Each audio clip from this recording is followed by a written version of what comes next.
আমাদের মধ্যে কেউ কেউ খুব ভালো কল্পনা করতে পারে, আমাদের কল্পনা শক্তি খুব ভালো হয়। আবার কেউ কেউ একেবারেই কল্পনা করতে পারে না, অর্থাৎ ইমাজিনারি পাওয়ার বা ভিজুয়ালাইজিং পাওয়ার যেটা বলে, ফ্যান্টাসি, সেটা কারো কারোর মধ্যে একেবারে থাকে না। আবার কারো কারোর মধ্যে খুবই বেশি থাকে কল্পনা শক্তি বা ভিজুয়ালাইজিং পাওয়ার।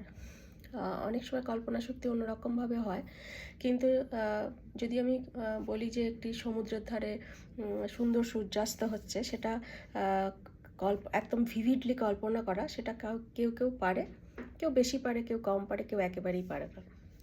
এই যারা একেবারেই পারে না, সেই ঘটনাটাকে বলা হচ্ছে ফ্যান্টাসিয়া, অর্থাৎ ফ্যান্টাসিজম নেই।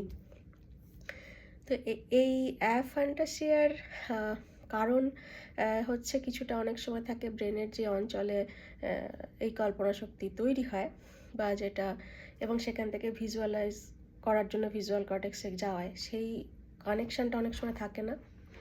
আবার কিছু জনের দেখা গেছে সেই জায়গার কোনো রকম কোনো এফএমআরআই, অর্থাৎ সমস্ত রকম যে নিউরো ইমেজিং করে যেগুলো দেখা গেছে তাতে কোনো সমস্যা নেই, অথচ তারা যখন ভার্বালি তাদেরকে বলা হচ্ছে আপনি কি এটা কল্পনা করতে পারছেন, তিনি বলছেন সেটা পারছেন না।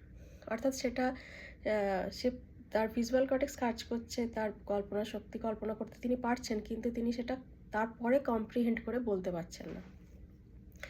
এই সমস্যাটা খুব খুব মানে খারাপ লাগা একটা সমস্যা, কারণ এটা চাইলে ওভারকাম করা যায়।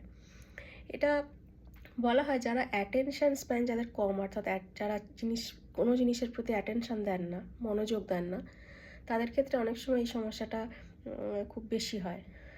অ্যাসোসিয়েশন আছে বলা যায়। এবং এটি একটি সুন্দর নেচার পত্রিকার নেচার নিউজে একটি হাইলাইটেড হয়েছে এই ফ্যান্টাসিয়া নিয়ে একটি আর্টিকেল এবারে রিসেন্ট ইস্যুতে।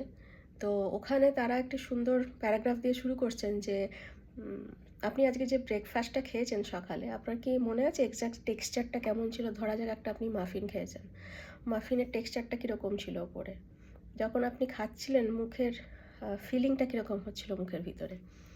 তো এরকম আর কি, মানে আমরা খুব কম সময়ই অ্যাটেনশনটা দিই আর কি যে কোনো বিষয়।